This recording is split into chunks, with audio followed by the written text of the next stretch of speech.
Last week po, ano po yung ating napag-aralan? John chapter 17. Okay. Sa John chapter 17, nalaman natin doon na ating Panginoong Kristo ay nanalangin sa Ama. Okay. Ang ating Panginoong Kristo ay nasa lupa, ang anak ay nasa lupa, at ang anak ay nanalangin sa Ama, at meron siyang tatlong kahilingan.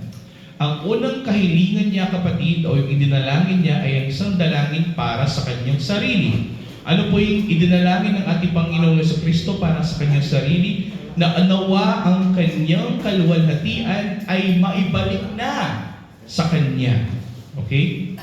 Nanawa ang kaluwalhatian ng ating Panginoong Kristo bilang anak ng Diyos ay maibalik sa kanya.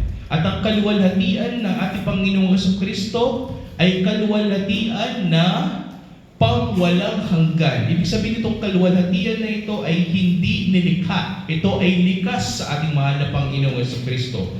At ito ang kanyang idinalangin. Bakit ito idinalangin ng ating Panginoong Kristo na maibalik sa kanya ang kaluwalhatian na iyon? Upang ang kaluwalhatian na iyon ang siyang maibigay sa mga taong nananampalataya at nagtitiwala sa Kanya. No? Parang pasahan lang po yan. Di ba ano sinabi natin? Ang Ama ay iisa sa anak.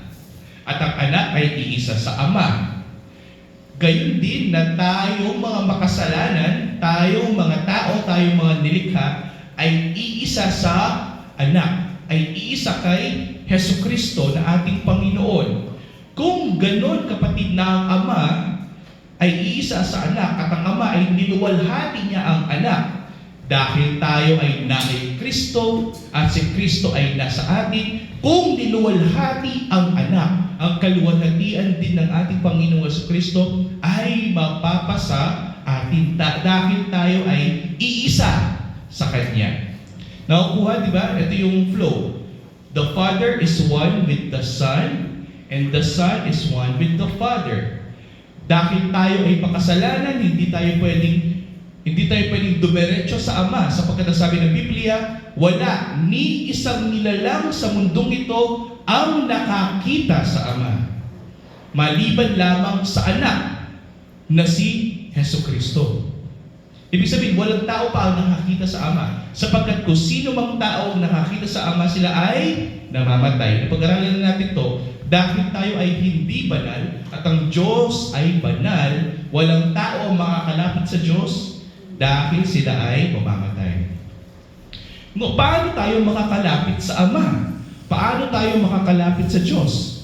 Kung tayo ay iisa kay Jesucristo. Kung tayo ay iisa sa ating Panginoong Jesucristo. Kaya sa John chapter 15, ang sabi niya, abide in me. Dapat tayo ay nasa Kanya upang tayo ay maligtas.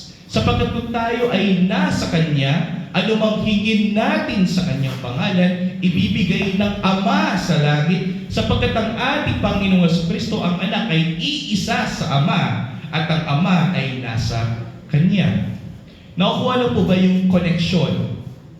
Tayo ay may connection tayo sa Ama na nasa langit dahil meron tayong tagapamagitan. Meron sa gitna. Merong mediator. Sino yun?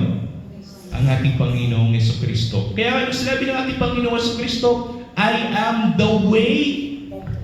Siya lamang ang daan, ang katotohanan, at ang buhay. Hindi matatapos doon yun, kapatid.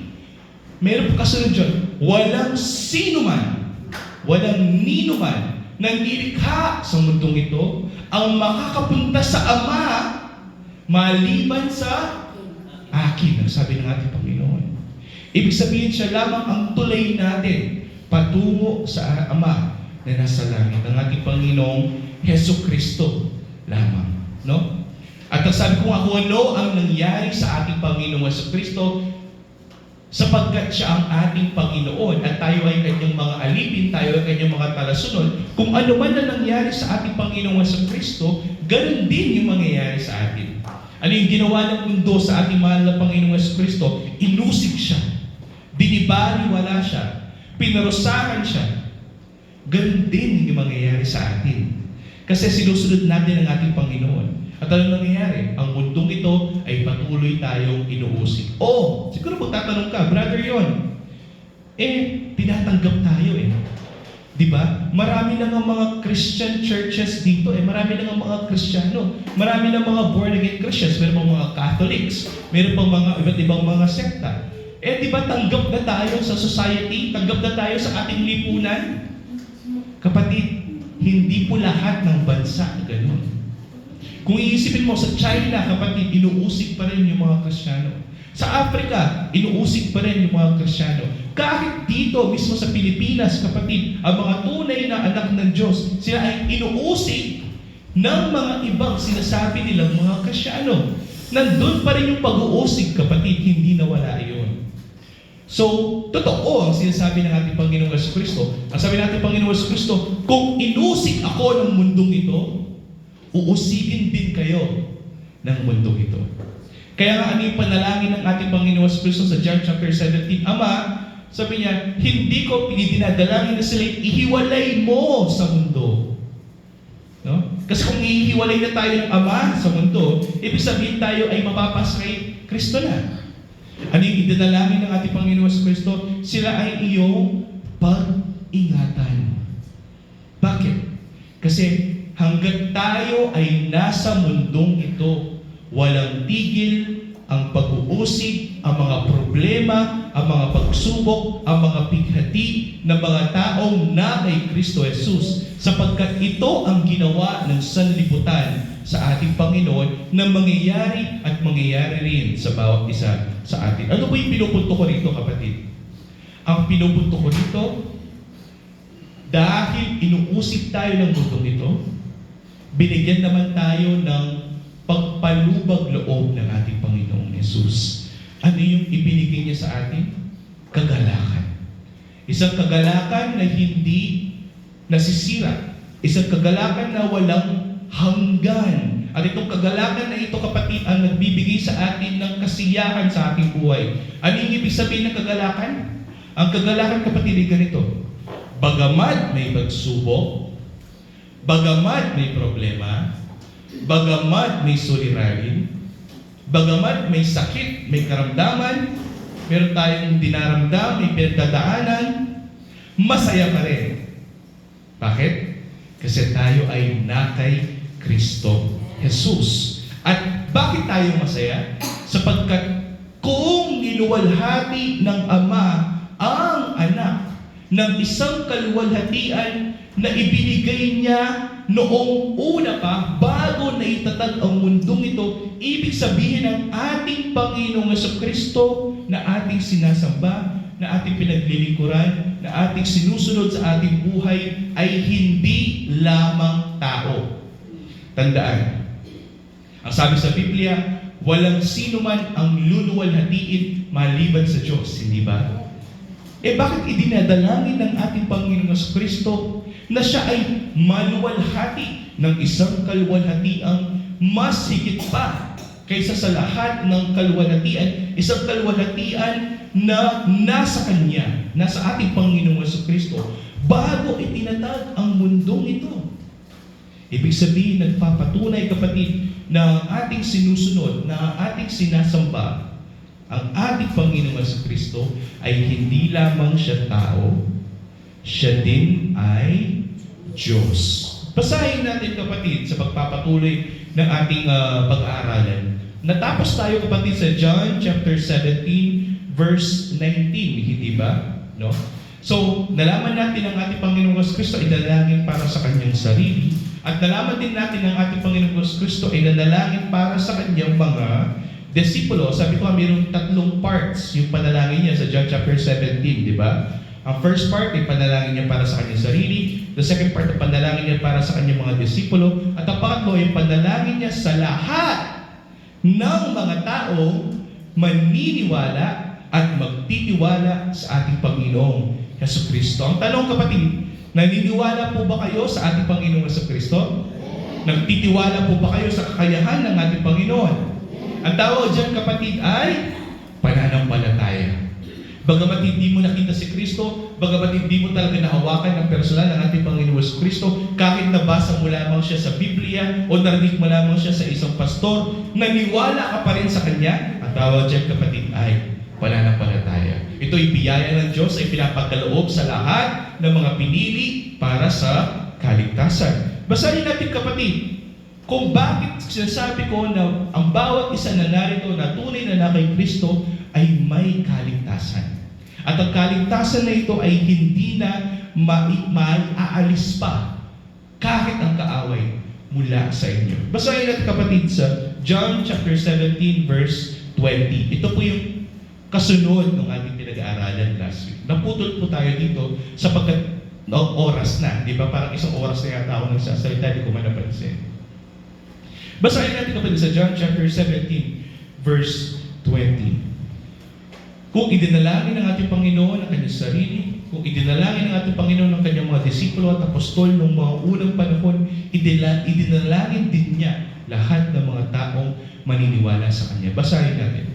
Hindi lamang sila, sabi ng ating Panginoon Hesus Kristo, hindi lamang yung mga tao na nasa paligid niya, hindi lamang yung mga disipulo niya at ang mga apostol niya ang kanyang idinadalangin. Babasahin natin. Hindi lamang sila ang idinadalangin ko, kundi sila rin naman na mga nagsisisampalataya sa akin sa pamamagitan ng kanilang salita. Ano ibig sabihin nito, kapatid?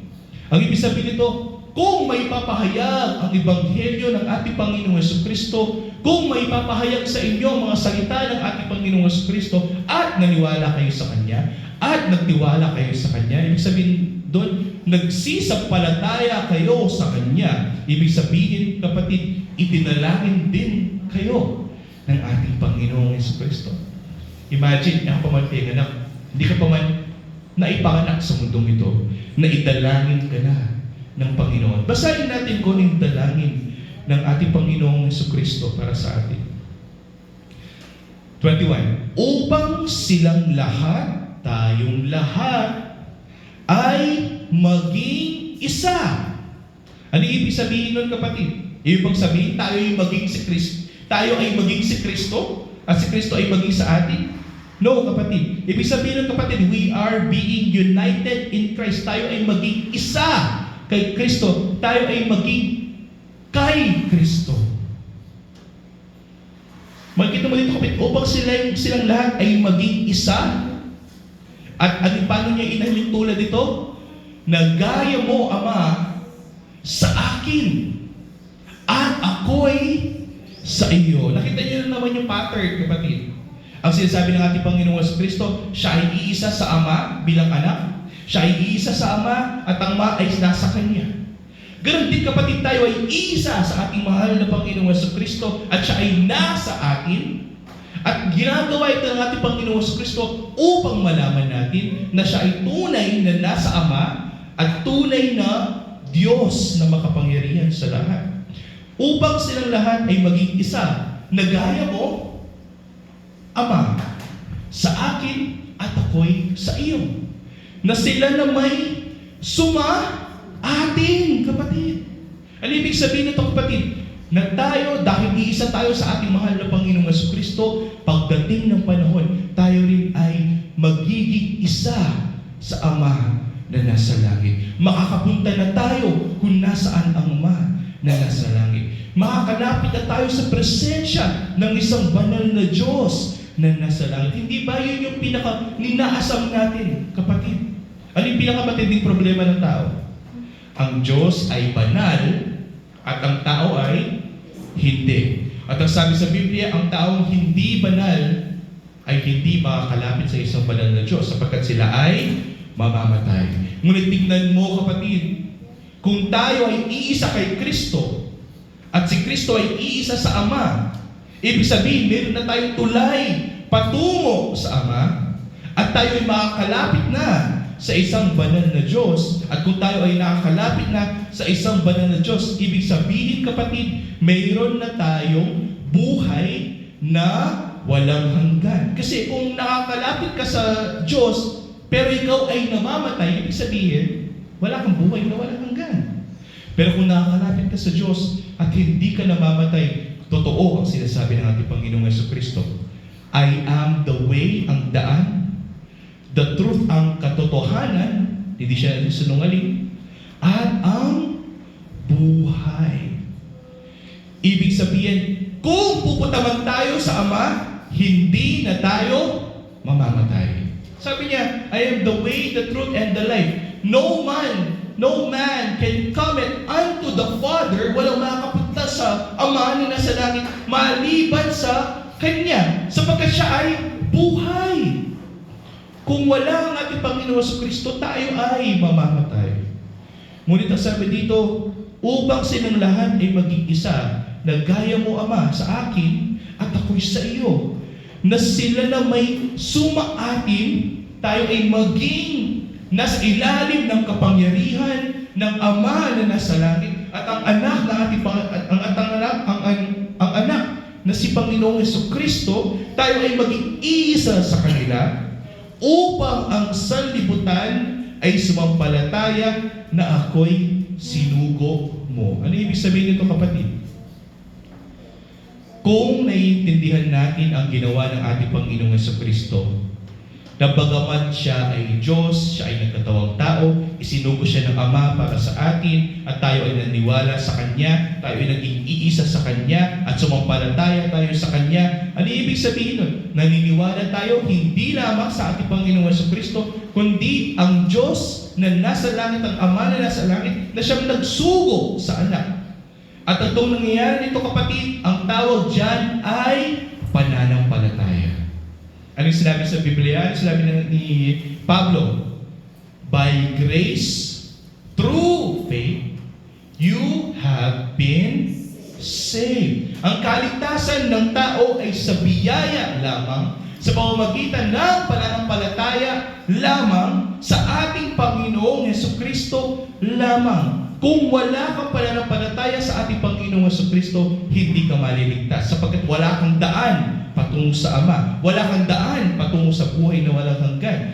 Kay Kristo lamang pwedeng gawin ang mga bagay na iyon. At nalalaman ninyo, kapatid, ang ating Panginoong Jesucristo ay galing sa Ama na nasa langit, sapagkat sumasampalataya kayo sa Kanya at sa Kanyang mga ginawa. Hindi po ba? Hindi po ba? Okay. 22. Sabi dito natin, Panginoong Jesucristo, at ang kaluwalhatiang sa akin ibinigay mo, ay ibinigay ko sa kanila. Ang kaluwalhatian na ibinigay ng Ama sa anak, ay isang kaluwalhatian na Kanyang ibibigay mula sa anak patungo sa lahat ng mga magsisisampalataya sa anak na sinugo ng Ama sa langit. Sino ito, kapatid? Ang ating Panginoong Jesucristo. Kaya sabi ni Pablo, babalik tayo kay Pablo, by grace, through faith in Christ. Kay Kristo lamang, kapatid. Wala nang iba pa na tayo ay maliligtas. At ang kaluwalhatian na aking ibinigay sa akin ay ibinigay mo, ay ibinigay ko sa kanila. At bakit ito ginawa ng ating Panginoong Jesucristo? Upang sila'y maging isa. Andiyan na naman yun. Tingnan natin. Upang sila'y maging isa, na gaya naman natin na iisa. Andun na naman yung tema na yun, kapatid. Paulit-ulit na naman. Ang anak ay iisa sa Ama, at tayo ay iisa sa anak. At tanging ang anak lang ng Diyos, doon lamang tayo makakapunta sa Ama na nasa langit, kasi siya yung namamagitan sa atin. Parang bola. Gawin ko po parang ilustrasyon. Itong unang bola ay ang Ama at ang anak. At ang pangalawang bola ay ang anak at tayo. Kung ang unang bola, kapatid, ay ang Ama at ang anak, hindi ka makapunta sa side ng Ama, kasi nandito ka. Kung hindi ka makapunta sa side ng Ama, hanggat hindi ka dadaan sa gitna. Sino yung nasa gitna? Ang ating Panginoong Jesucristo. At dito ang Ama, at dito ka.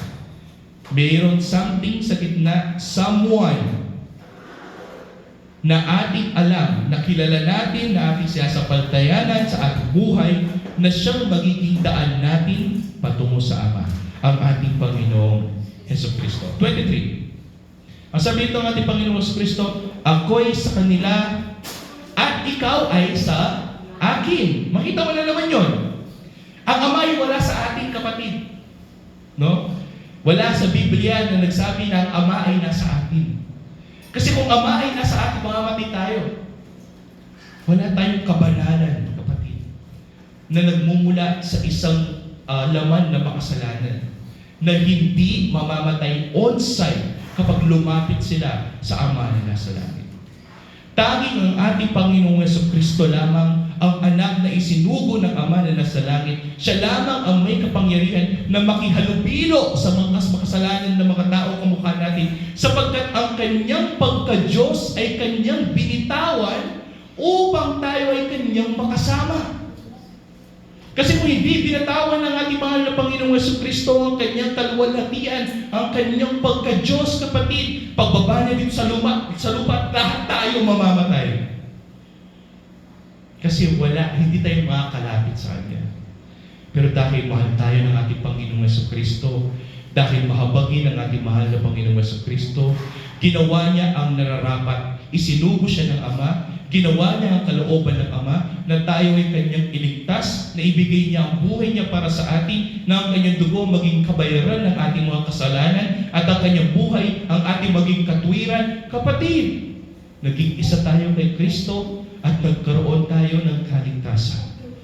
Ako ay sa kanila, ang ating, sabi ng ating Panginoong Hesukristo. Ibig sabihin ng ating Panginoong Hesukristo ay nasa atin, at ang ating Panginoong Hesukristo ay nasa Ama. Ibig sabihin, kung ang ating Panginoong Hesukristo ay nasa Ama at siya ay nasa atin, mayroong dalawang aspeto ng ating Panginoong Hesukristo na ating kailangan malaman ngayong gabi na ito.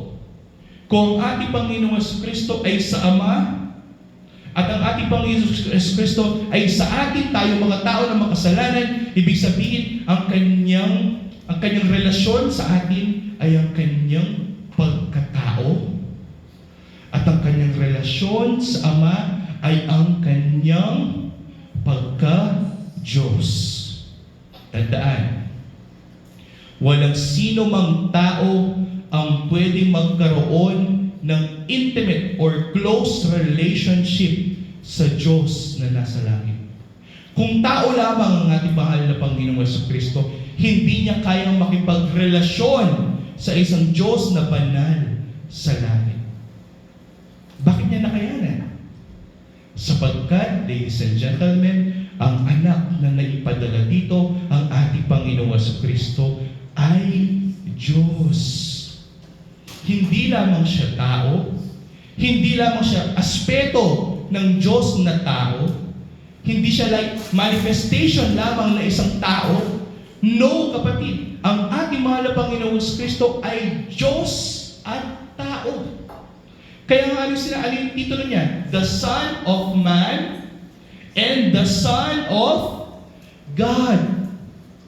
Sapagkat kailangan ang tagapamagitan ng isang tao makasalanan sa isang Diyos na banal ay isang tao na Diyos.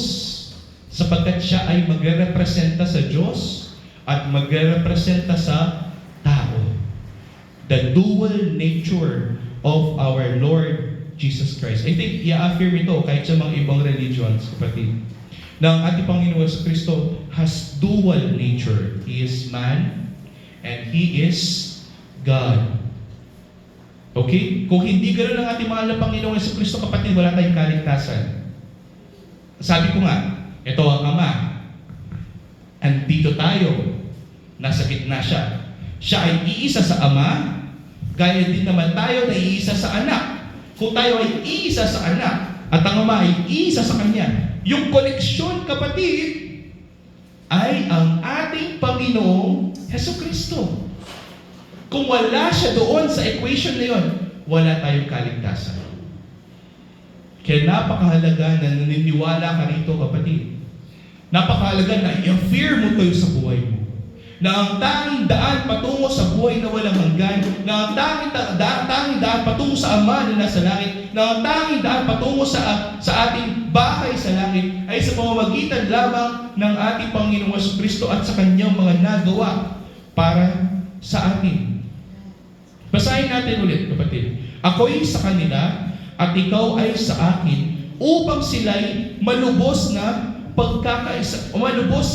pagkakaisa, upang makilala ng sanlibutan na ikaw ang sa akin ay nagsugo at sila'y iyong inibig na gaya ko na inibig mo. Makita mo na naman dyan yung connection. Kung ang Ama, inibig niya ang anak, ganun din na ang anak, inibig niya tayo, kapatid, iibigin din tayo ng Ama na nasa langit sa pamamagitan, sa ngalan, sa kaotoridad, sa kapangyarihan ng ating tagapamagitan. Sino yun?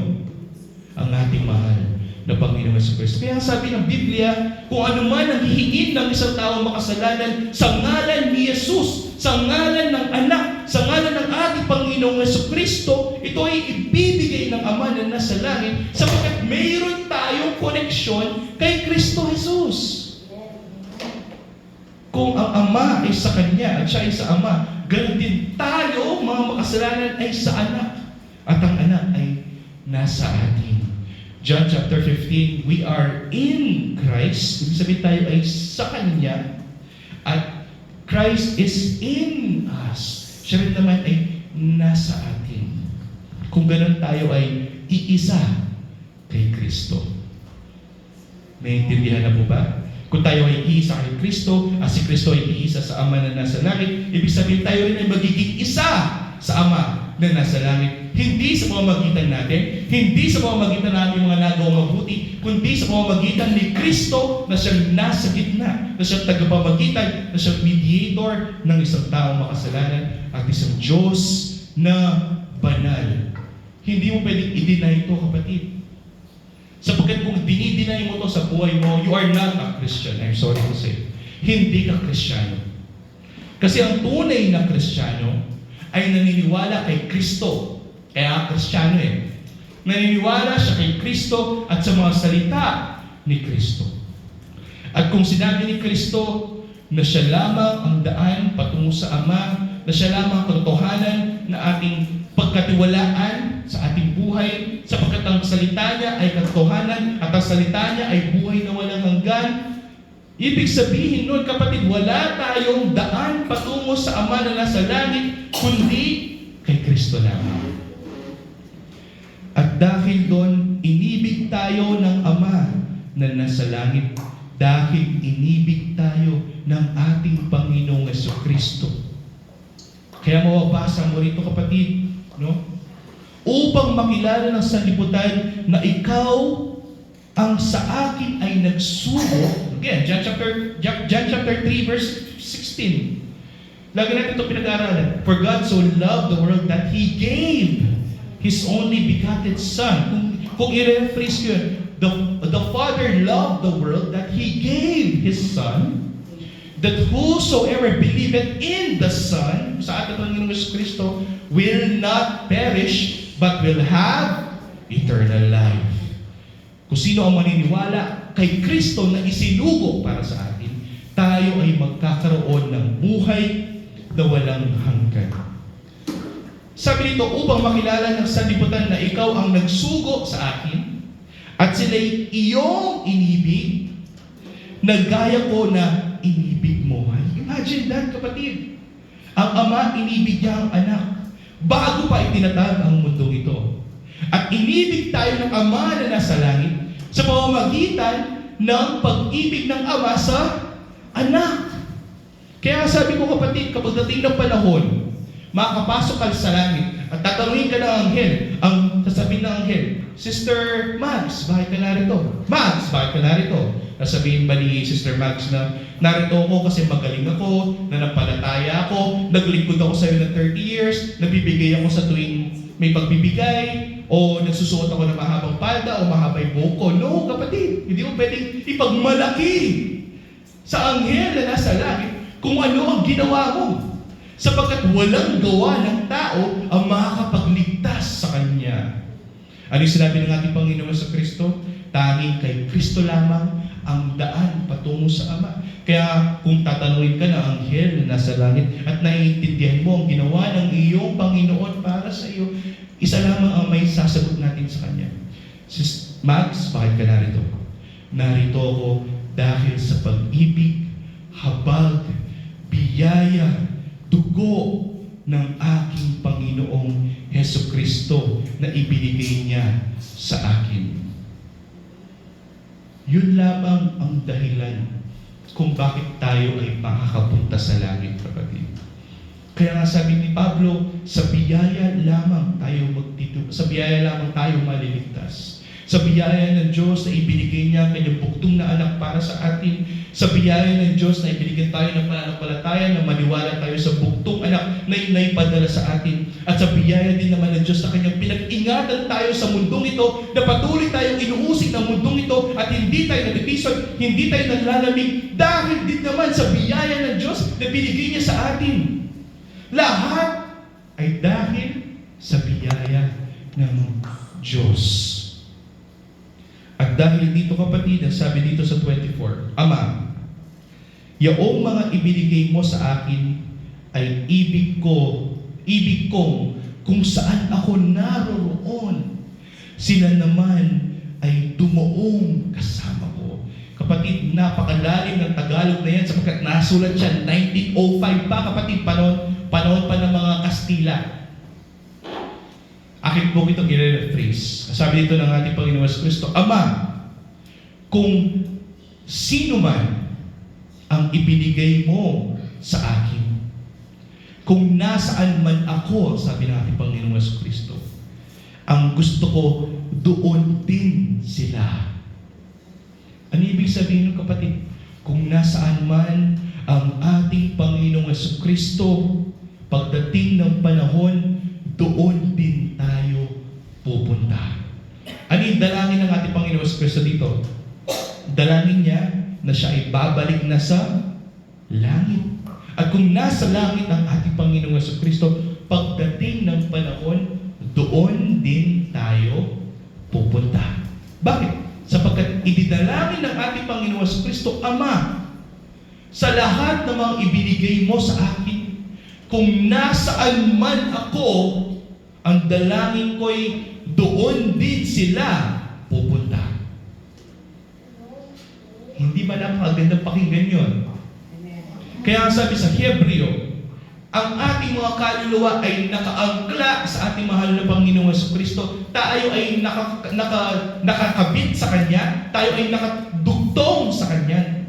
Tayo ay nasa Kanya upang tayo ay iisa sa Kanya, upang kung saan man siya, kung saan man ang ating Panginoon, doon din tayo paparoon, kapatid. At I'm telling you, ang ating Panginoong Kristo ay nasa langit. At ganoon din tayong lahat na nagsisisampalataya sa ating Panginoong Kristo ay pupunta sa langit. Hindi ba kung malalaman mo ito, hindi ka magagalak? Na kahit may problema ka, alam mo, ang iyong kaluluwa ay pupunta sa langit. Nasabi ni Brother Mading kanina, lahat ng mga bagay sa mundong ito ay panandalian lamang. Ibinigay lamang ng Diyos yan. Nasisira, nawawala, nawawasak, hindi ba? Kahit mayaman ka pa, mawawala ang kayamanan mo sa iyo. Pero ang iyong kaluluwa, kung ito ay na kay Kristo, nakadugtong kay Kristo, ang iyong kaluluwa ay nakaangkla kay Kristo, kung saan man ang Panginoon, doon din ang ating kaluluwa. Napakagandang malaman yun, pumaan yan. Kapag nalaman mo yan sa buhay mo, magagalak ka sa buhay mo, at masasabi mo sa buhay mo, kapatid, adyang nanong malyari, adyang na humigising bukas, mati akong makatiman, uling balo ko, ingka kong kaladwa, muntaya kang Kristo. Nuno ka rin ni Kristo, karin ko. Amen?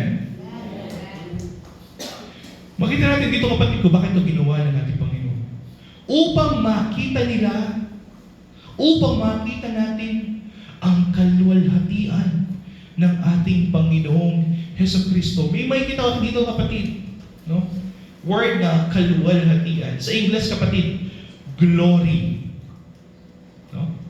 Ibig sabihin ito, kapatid, ang kaluwalhatian na naibibigay lamang sa Diyos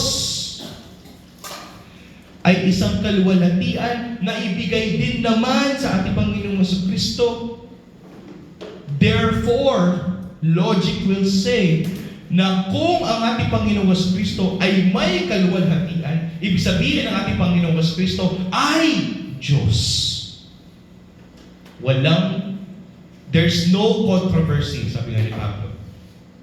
God was manifested in the flesh. Ibig sabihin, ang Diyos ay naihayag sa atin, sa lupa, sa laman, upang makahalubilo natin siya, makasama natin siya, lumakad kasama niya, makausap natin siya, at siya naman, makausap niya rin tayo. Kung hindi ito ginawa ng ating Panginoon Jesucristo, na kanyang bitawan ng kanyang pagka-Diyos, tayong lahat ay mamamatay, ora mismo kung bababa siya dito sa lupa. Pero dahil ang Diyos ay mahabagin, ang Diyos ay pag-ibig, ibinigay niya ang ating Panginoon Jesucristo upang ating makasama at may sabi sa atin, masabi sa atin ang ating Panginoon Jesucristo itong mga bagay na ito. Upang makita nila ang kaluwalhatian ko na ibinigay mo sa akin sapagkat ako'y iyong inibig bago natatag ang sanlibutan. Ladies and gentlemen, ang ating Panginoon Jesucristo ay hindi lamang nabuhay 2024 or 2070 years ago. 24 plus 30, 50. 2054 years ago. No? 50, anyway. 2050 something years ago. No. Hindi lamang siya nag-exist doon, kapatid. Hindi lamang siya naipanganak doon, kapatid. Ang ating Panginoon Jesucristo ay nabubuhay na bago pa itinatag ang sanlibutan. Ano ibig sabihin nun? Kung wala pang tao, bago itinatag ang sanlibutan, ibig bang sabihin nun, brother yon, isa siyang anghel? No.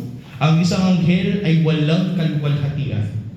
Ibig bang sabihin nun, brother yon, isa siyang heavenly body na nilikha lamang ng Diyos? No. Ang isang nilikha ay walang kaluwalhatian. Tanging ang Diyos lamang ang may kaluwalhatian. At kung niluluwalhati ng Ama ang ating Panginoong Hesukristo, ibig sabihin ang anak, ang ating Panginoong Hesukristo ay Diyos. No controversy, sabi nga ni Pablo. God was manifested in the flesh. Ang ating Panginoong Jesucristo, the Son, was manifested in the flesh. At itong bagay na ito, kapatid, ay naipahayag sa John chapter 17. Kita mo dito, kapatid, na ibinigay mo sa akin sapagkat ako'y inibig bago natatag ang sanlibutan. 25. O Amang Banal, hindi ka nakikilala ng sanlibutan, ngunit nakikilala kita. Nakita niyo yung koneksyon? Ang ating Panginoong Jesucristo na siyang anak, nakikilala niya ang Ama. Tayong mga makasalanan, hindi natin kilala ang Ama. Pero kilala natin ang ating Panginoong Jesucristo. Ngunit nakikilala kita, sabi natin Panginoon, at nakikilala ng mga ito, tayo yon, kapatid, na ikaw ang nagsugo sa akin. Alam natin ang ating Panginoon Jesucristo ay isinugo ng Ama para sa atin. 26. At ipinakilala ko sa kanila ang iyong pangalan. Ano ibig sabihin ito, kapatid? Hindi yung literal na pangalan, again. Ang confusion kasi sa Biblia, akala nila kapag sinabing in your name o sa iyong pangalan, akala nila ito yung literal na pangalan. Like Jesus, or Yahweh, or Jehovah. No? Hindi po siya nag-e-end doon. Kapag sinabing literal na pangalan, yun. Ako, Elionai, yun yung pangalan ko. Pero pag sinabing ipinakilala ko sila sa kanila ang iyong pangalan, ano ibig sabihin nun? Ipinakilala sa atin ng ating Panginoong Jesucristo ang kapangyarihan, ang kaluwalhatian, ang otoridad ng Ama na nasa langit.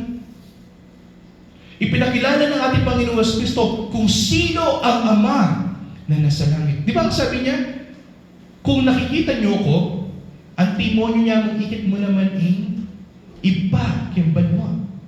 Bakit? Kasi ang kaluwalhatian, ang karangalan, ang ngalan ni Kristo ay ang ngalan din ng Ama na nasa langit, sapagkat ang anak ay iisa sa Ama at ang Ama ay iisa sa anak. Sabihin nyo kanya na lola rin Diyos. No. There's only one God. It is the Father, it is the Son, it is the Spirit. One God forever and ever.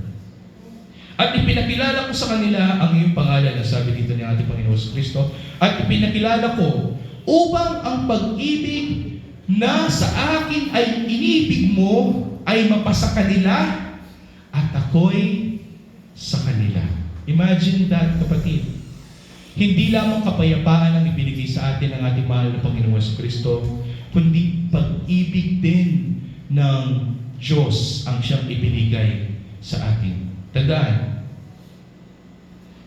mahal tayo ng Diyos. Bakit tayo mahal ng Ama na nasa langit? Sapagkat mahal ng nasa langit ang anak, ang ating Panginoon Kristo. Kung mahal ng Ama na nasa langit ang anak ng ating Panginoon Kristo, at tayo ay isa sa ating mahal na Panginoon Kristo, ibig sabihin, mahal tayo ng Ama na nasa langit. Kaya kung lalapit man tayo ngayon sa Ama na nasa langit, didinggit tayo ng Ama na nasa langit. Bakit? Kasi lumalapit tayo sa ngalan ni Yesu Kristo. Sa ngalan ng anak na isinugo ng Ama para sa atin. There's therefore now no condemnation for those who are in Christ Jesus. Wala nang kapahamakan sa mga taong na kay Kristo Jesus, sapagkat sila ay malapit na sa Ama, sapagkat mayroon na silang daan patungo sa Ama, mayroon silang buhay na walang hanggan, sapagkat ang kanilang Panginoon ay si Jesucristo na iisa sa Ama na nasa langit. Ang Diyos at ang tao na siyang nagligtas sa bawat isa sa atin. Purihin ang Panginoon Jesucristo sa ating buhay. Palakpakan po natin. Kung naiintindihan natin ito, kapatid, na idinalangin tayo ng ating Panginoon Jesucristo upang tayo magkaroon ng buhay na walang hanggan, magalak po tayo sa ating buhay. Magalak kayo po. Maswelo tamon. Masaya tayo, may kagalakan kay Kristo Jesus, sapagkat tunay siyang nasa Ama at ang Ama ay nasa Kanya, at tunay nga na tayo ay kay Kristo at si Kristo ay nasa atin. At doon din, kapatid, na tayo ay nagkaroon ng kaligtasan dahil sa ating mahal na Panginoon. In Christ alone. Kay Kristo lamang. Hindi kay Maria, hindi sa mga santo, kay Kristo lamang. Hindi kay Kibuloy, kapatid, kay Kristo lamang, ang anak na siyang naibigay para sa ating lahat. Ama, maraming salamat sa iyong anak na aming mahal na Panginoong Jesucristo. Maraming salamat, O Diyos, sapagkat bagamat hindi kami karapat-dapat, kami iyong inibig. Dahil sa iyong pag-ibig sa amin, mahal na Panginoon, ibinigay mo ang iyong buktong na anak. Ang anak na siyang magliligtas, magbibigay ng buhay para sa amin. Ang dugo ng kordero mo, mahal na Panginoon. Ang dugo ng aming mahal na Panginoong Jesucristo. Ang siyang naglinis ng aming kasalanan. Ang siyang nabigay sa amin ng buhay na walang hanggan. Tanging sa Kanya lamang kami magtitiwala, maniniwala, at magsisisampalataya. Tugapin niyo po ang aming kaluluwa ngayong gabi na ito, O Diyos. Nawa ang aming mga kaluluwa ay nakaangkla sa aming mahal na Panginoong Jesucristo, na siyang aming Panginoon, Hari at Panginoon ng aming buhay. Dalangin namin, O Diyos, na kung ano man na ng aming tanging tagapagligtas. Nawa ito ay mangyari sa bawat isa na narito, na kung nasaan ka man, o aming Panginoong Jesucristo, doon din kami pupunta. Itong dalangin na ito ay aming inilalapit sa iyo, O Diyos, sa ngalan ng aming